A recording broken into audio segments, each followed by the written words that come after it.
Perkembangan wisata dulu, kini, dan nanti.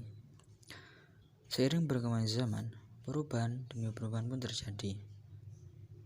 Tak terkecuali pada pariwisata. Pariwisata zaman dulu dimulai sejak zaman primitif yang dilakukan oleh orang dulu yang melakukan perjalanan dari tempat ke tempat demi keberlangsungan hidup.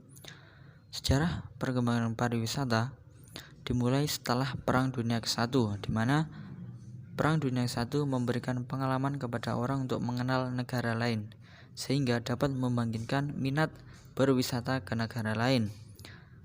Dengan adanya kesempatan tersebut, berwisata ke negara lain, sehingga berkembanglah pula pariwisata internasional sebagai salah satu alat untuk mencapai perdamaian dunia. Dulu ketika hendak berwisata atau traveling, orang-orang harus membawa peta, karena peta merupakan petunjuk untuk membantu mereka mencapai lokasi tujuan berwisata. Selain itu, tidak adanya akses internet akan sedikit menguras tenaga untuk mencari lokasi berwisata. Namun menurut saya, meskipun memerlukan perjuangan yang lebih ekstra untuk berwisata, orang-orang zaman dahulu lebih menikmati suasana yang ada, karena kesulitan tersebut dapat berarti sebuah nilai adventure yang lebih daripada zaman sekarang.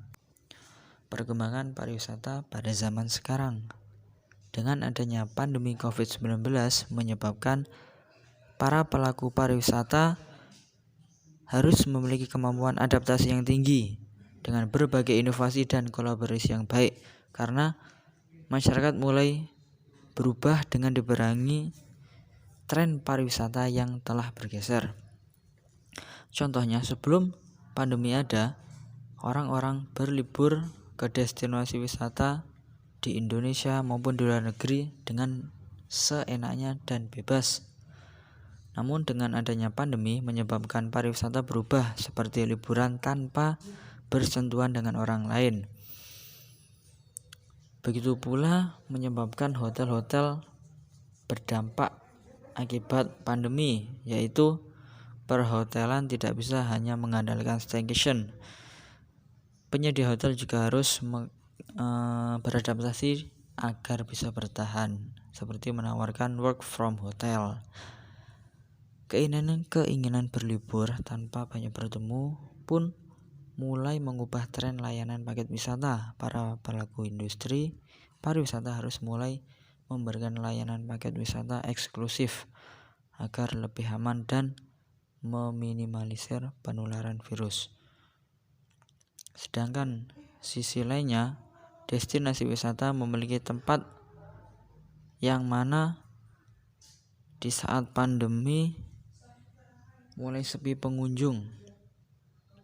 Untuk itu, pariwisata harus memanfaatkan inovasi teknologi yang berperan penting dalam mendukung tren pariwisata yang bergeser. Begitu juga dengan makan dan minuman, karena sekitar 70% menggunakan layanan food online atau delivery atau takeaway atau catering di masa pandemi ini.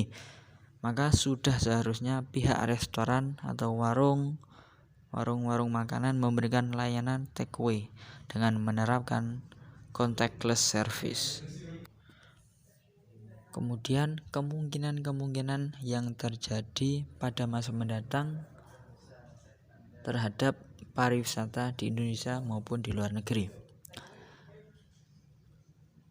Dengan adanya pandemi COVID, ada juga tren pariwisata yang baru, menyebabkan semuanya berubah dan memiliki sebuah inovasi dan perubahan yang begitu signifikan. Dengan adanya digital nomad, banyak wisatawan melakukan perjalanan ke tempat-tempat mereka hanya menikmati lokasi dengan sambil memiliki akses internet dan fasilitas untuk melakukan pekerjaan mereka. Dengan banyaknya pekerjaan yang memungkinkan bekerja tanpa harus datang di tempat bekerja, maka mereka dapat bekerja dan meningkatkan minatnya pada work holiday yang memungkinkan orang memiliki pengalaman gaya liburan sembari dapat melakukan pekerjaan selama jam kerja. Kemudian wisata lokal yang ramah lingkungan mendukung produk lokal secara meluas. Orang-orang lebih suka tinggal di penginapan maupun makanan yang unik karena memungkinkan perasaan nyaman dan layanan yang lebih pribadi. Mencari pengalaman perjalanan lokal biasanya menggunakan informasi dari blogger perjalanan, influencer, dari Instagram, YouTube, Facebook secara luas. Kemudian menerapkan touchless travel. Baru-baru ini Census White telah mensurvei 4 dari 5 pelancong mengatakan teknologi akan meningkatkan kepercayaan diri mereka untuk bepergian selama 12 ke depan. Teknologi yang dicari para wisatawan yaitu aplikasi pembayaran secara online atau nirsentuh, memberikan informasi tepat waktu dan akurat sehingga dapat membooking dan dapat mengetahui peraturan-peraturan di lokasi pariwisata dengan asal dan tujuan mereka.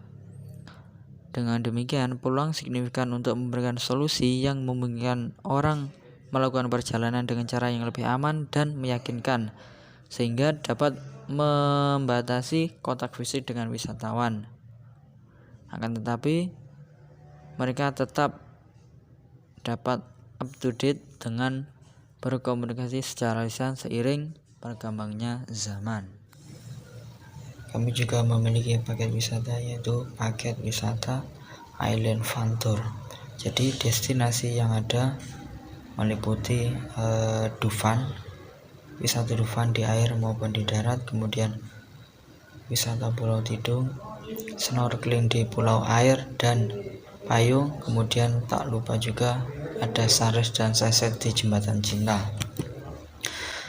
Untuk fasilitas yang didapat meliputi transportasi sudah termasuk supir dan juga bahan bakar, kemudian tiket destinasi wisata, makan dan minum, ada juga barbecue di malam hari, kemudian penginapan sudah meliputi AC dan ada juga live musik, kemudian souvenir, free parkir, ada P3K dan juga door prize bagi yang beruntung. Kemudian untuk budgeting, kita menarif total itu semua kurang lebih 1.260.000-an. Jadi itu sudah termasuk makan siang 2 kali dari kita, kemudian untuk sarapan dan makan malam sudah include penginapan dan juga pembayaran perjalanan, destinasi, dan souvenir. Mungkin cukup itu dari saya, kurang lebihnya mohon maaf. Wassalamualaikum warahmatullahi wabarakatuh.